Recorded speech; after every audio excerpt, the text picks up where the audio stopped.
What's good? What's up? What's up? What's up? It's your boy John back with another PewTube video. What's good with y'all, man? I know it's been a while. It's been a while since I've been up here, but you know, I've been focusing on myself, focusing on becoming a better shooter, focusing on becoming an instructor, focusing on ways that I can become better at helping people, and I felt like I should take a little break from YouTube so that I could really hone in on like what things I can actually help folks with, what things I should be getting in front of this camera and talking about. And I think I'm starting to really figure it out, and I think I'm in a headspace where I'll be able to come on here and actually create good, relevant, and helpful content for folks. So with all that being said, I wanted to start off by discussing something that I feel like is kind of becoming a fad in the firearms community for good reasons, but something that seems to be slightly neglected by new shooters and a lot of shooters in the black community, in the black firearms community. So what I wanted to discuss and go over today was first aid and individual first aid kits, or IFAKs, or blowout kits, or stop the bleed kits, or trauma kits, or whatever it is that you call it, but some sort of first aid that you have, especially when you're shooting a lot or you carry a gun, certain items that you might need that can keep you alive. So without further ado, the main reason why I decided that today was a good day to do this video is because I recently received this, it's like a battle belt IFAK with belt clips that I got from Wilder Tactical, and I'm gonna set this IFAK up, so I figured it would be a good opportunity for me to go over the IFAK that I currently carry every single day, as well as going over some of the items that I carry and some of the items that I feel like are essential, seeing that I'm gonna have to consolidate because this is a much smaller package. As you can see, I can fit a lot more stuff in here than I can fit in here. This is what I carry every day. Any day that I carry a gun, any day I'm going to the range to work with myself or to train others, this is what I'm taking with me, and it has a lot of things in it. I'm gonna go over those. But like I said, this is smaller. So for this, something that's just gonna be on my belt, I'm gonna have to consolidate. So I'm really gonna have to like think about the most important things, and I feel like this is a perfect opportunity for me to go over those items. So without further ado, let's jump into my current IFAK. Like I said, this is something that I carry every day. Any day that I carry a gun, any day that I'm at the range, any day that I'm working out, any day that I'm training folks, I carry this, and I'm gonna go over some of the items. So first things first, is basically just like a tactical fanny pack. I got this from like TJ Maxx or something like that. You can get these on Amazon, you can get them wherever. It's just a fanny pack. It has like some MOLLE webbing on the back, which is kind of cool. It has the loop Velcro so you can stick your medical patch so that you can allow people to know what's actually going on. Comes with these cool bungees on the top that I'm actually using to secure some important things. So let's start talking about my items. So up top, talking about these bungees, first things that you'll see is a Gen 7 cat tourniquet. The reason why I have it staged in this way is because I feel like if something does happen, some sort of traumatic stop the bleed scenario, the first thing that I'm gonna wanna grab is my tourniquet. So having that somewhere that I can really, somewhere that's easily accessible, I think is important. So it's on the top. You don't even have to open this up. You can just pull this out and then you have a tourniquet. This is not a Gen 7, this is an older gen cat tourniquet, but it's the same thing. So you pull this out, you have a tourniquet. Right here, I have right underneath, basically just retained underneath, I have some trauma shears. These are from North American Rescue. And these are to basically, if something happens, somebody gets shot, or there's some sort of trauma that somebody has experienced, physical trauma, you can use that to like cut off clothes or cut off a shirt to be able to see and identify the actual area that you need to deal with in that moment. So let's go inside of this. Inside, what you'll see, let me put this on the side. This is my actual IFAK. This is an IFAK that I made, I created myself. As you can see, I put all the items in a food saver bag, and I cut these little tabs, these little slits right here. So God forbid if I ever need to use this, or if somebody ever needs to use this for me, you see these slits, you tear this open, and you'll have access to all of these things. So starting from the top, what I have in here is I have a lot of gauze and a lot of different options for compression and things like that. So basically bandages, chest seals, I have nitrile gloves, I have Quick Clot, which is a hemostatic agent, something that you use to basically wound pack and try to get it directly on top of what's bleeding, the bleeder. And the hemostatic agent should help clot and stop the bleeding. I have an NPA up here, if you can see it. It's a nasopharyngeal. And when I go over my loose contents, I'll be able to show you guys a lot closer what I got going on. I have trauma dressing in here. I have a set of high-fin chest seals right here. These are important, especially for puncture wounds. Basically anywhere from here to your belly button. If you have like a gunshot wound or some sort of puncture wound, you wanna basically seal that up so that you're not creating a situation where you have pressure pushing up against your lungs, which wouldn't allow you to breathe. I think they call that tension pneumothorax. So always keep chest seals. That's something that I think is an essential for a trauma kit. Down here, you might see this orange thing. This is actually a SWAT T tourniquet, which stretch, wrap tourniquet. I think that's what SWAT T stands for, but basically it's just a long piece of rubber, something that you can stretch, that you can wrap around, use it as a tourniquet.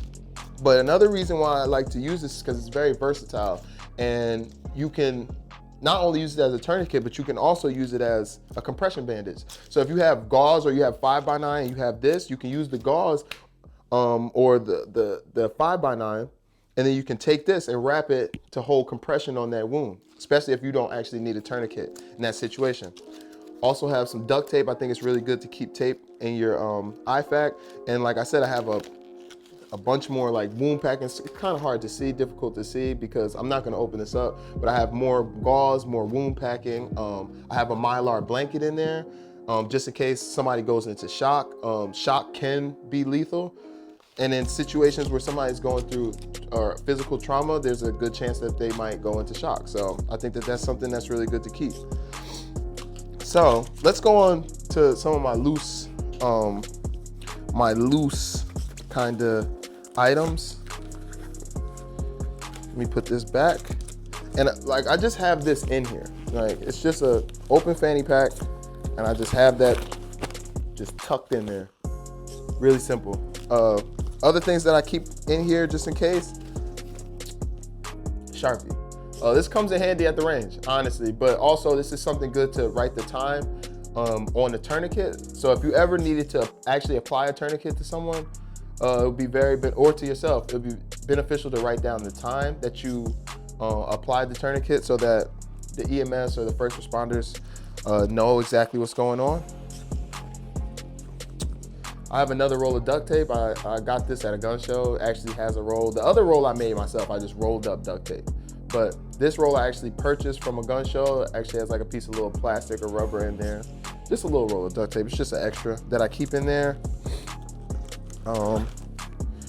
Now moving on to the front, I do keep a knife. I'm not really like a guy that carries a knife on a regular basis, but since I carry this on a regular basis, I always have a knife. I feel like any situation where I might need to use things in this IFAK, I might need to use this knife. It's a sharp knife. It has like a glass breaker, seatbelt cutter, things, you know, things that you use in your car or whatever if you were in that kind of situation. But I also think that having a good knife is just, you know, it's just a good tool to have. But if I was to open this up right here, I keep some more combat gauze. That's out and about, ready to be used.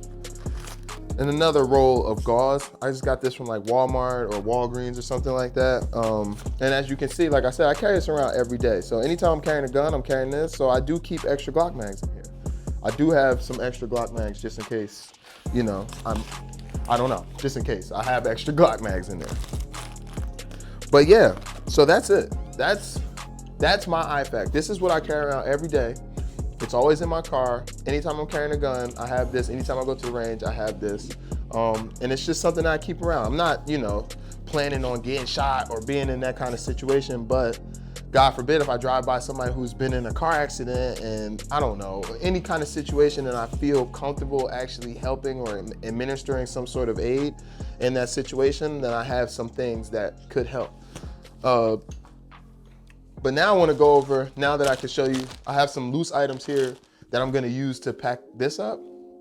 So now I want to go over like what things I think are the most important for IFAKs, especially like for a beginner or somebody. And I want to let you know, I'm not a medical professional. I'm not an EMT or a paramedic. I'm not a first responder, but I am a certified firearms instructor, and I am an avid shooter. So I spend a lot of time at the range, and I feel like it's really important to have some sort of basic knowledge of trauma care, or at least basic knowledge of how to use the items that you actually carry in your IFAK.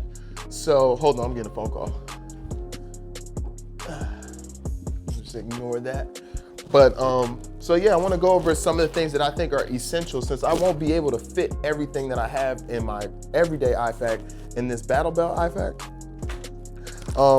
Like I said before, most of the things I carry are just like gauze and some sort of bandage to create pressure. So roll gauze, ace bandage, I think those are very important. Now, this is a North American Rescue 4-inch trauma dressing, which is basically the same thing. It's basically a 5x9, which is just a gauze pad, or one of those like surgical pads, and basically some ace wrapping.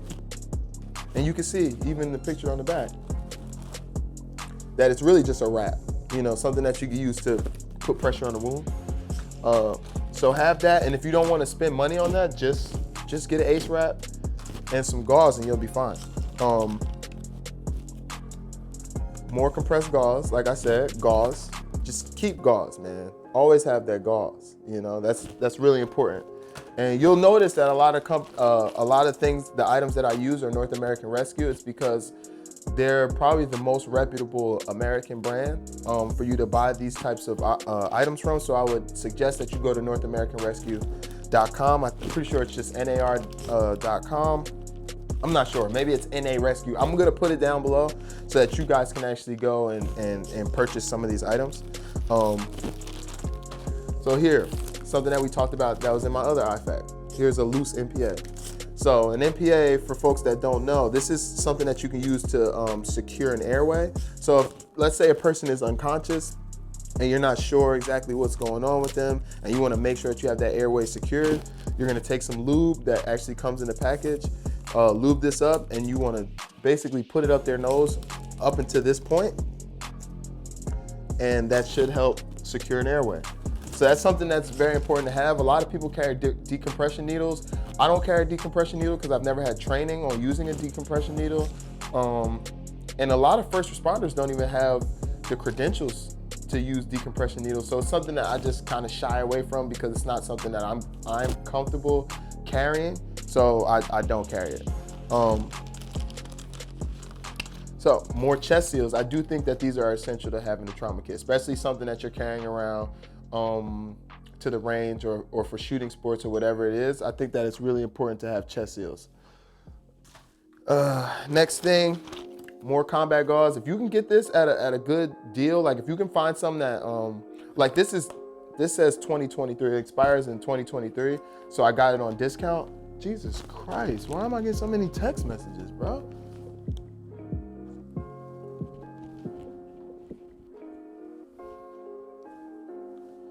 Anyway, another tourniquet. It's a Gen 7 cat tourniquet. I got it in the orange. I have a bunch of tourniquets. I have a soft T wide right here. I have a bunch of tourniquets, but these are like the most popular tourniquets. They're not that expensive, like $27. So basically, if I'm ever like online, maybe like purchasing magazines or anything like that, and the company offers authentic Gen 7 cat tourniquets, I usually just throw one in the cart because I think that these are very important to have. So another tourniquet, nitrile gloves, examination gloves. Those are super important to have just to protect yourself in a situation where you might have to come in contact with somebody's blood or bodily fluid. Just it's important to be able to protect yourself. Some people might not think that that's important, but if you have time to put on gloves, I would recommend that you put on gloves. And here's another set of trauma shears. If you can't see the wound, then you can't treat the wound. I think trauma shears is something that a lot of folks overlook, but trauma shears is probably gonna be one of your best tools to help you actually identify what's going on with a person so that you can properly help them and put them in a position where they'll be able to actually make it to that next level of care, or that higher care, or make it until the EMS gets there, which is the whole purpose of carrying an IFAK. Though you don't carry an IFAK because you're trying to perform trauma surgery on somebody. You carry an IFAK to put somebody in a position to stabilize them enough until that EMS comes, or until that paramedic comes, or until, you know, you guys get to the hospital or whatever, and they can get that high level of care, that professional level of care. But that's about it. Those are some of the most important things that I think you should carry in an IFAK, especially for somebody who's not a medical professional. I wouldn't, you know, recommend you carry around, I don't know, there are things, but I think that gauze for wound packing, something to create some sort of pressure bandage or pressure dressing, trauma dressing, a tourniquet, trauma shears, something for your airway, so an MPA, in my case, that's what I'm comfortable carrying, chest seals. I also have like these little, you know, these alcohol wipes, but this is more of like boo-boo kit type stuff, but this doesn't take up much space. I do think that a Mylar blanket is something that's pretty good to have, and something that often gets overlooked. It doesn't take up much space. But that's basically it. Like I said, some sort of trauma dressing or compression type bandage that you can use, a tourniquet, trauma shears, some sort of wound packing, and chest seals. And I think that for this type of stuff, for shooting sports or going to the range or training folks, or just to have some sort of stop the bleed or a blowout kit, I think that if you have those items, you're ahead of the curve. You're way ahead of a lot of people that I see at the range. Like I said, even though that I've noticed that this is kind of like a fad in the firearms community, what I've noticed is that it's more of a fad on the internet. I don't always see people carry IFAKs at the range. I don't always see people have IFAKs on their battle belts. I don't always see that stuff in person. I see a lot of that on Instagram or on YouTube, but in real life, I feel like it's something that kind of gets neglected. So I just wanted to get up here, put my hat in the ring, you know what I'm saying, and give you guys my civilian opinion on what you should carry in an IFAK. And I hope this was kind of helpful for some folks. And let me know what you think. Let me know in the comments. And you know, if you enjoyed this video, if you enjoyed this content, then make sure that you like, comment, and subscribe, and that you tell a friend, you tell your family, you tell a loved one, you tell your auntie, you tell your mama, you tell your daddy, tell everybody, because I'm out here, I'm trying to help people as much as I can. I'm trying to help myself in the process. So if you have any information that you want to actually give back, just let me know, man. I'm out here. Peace.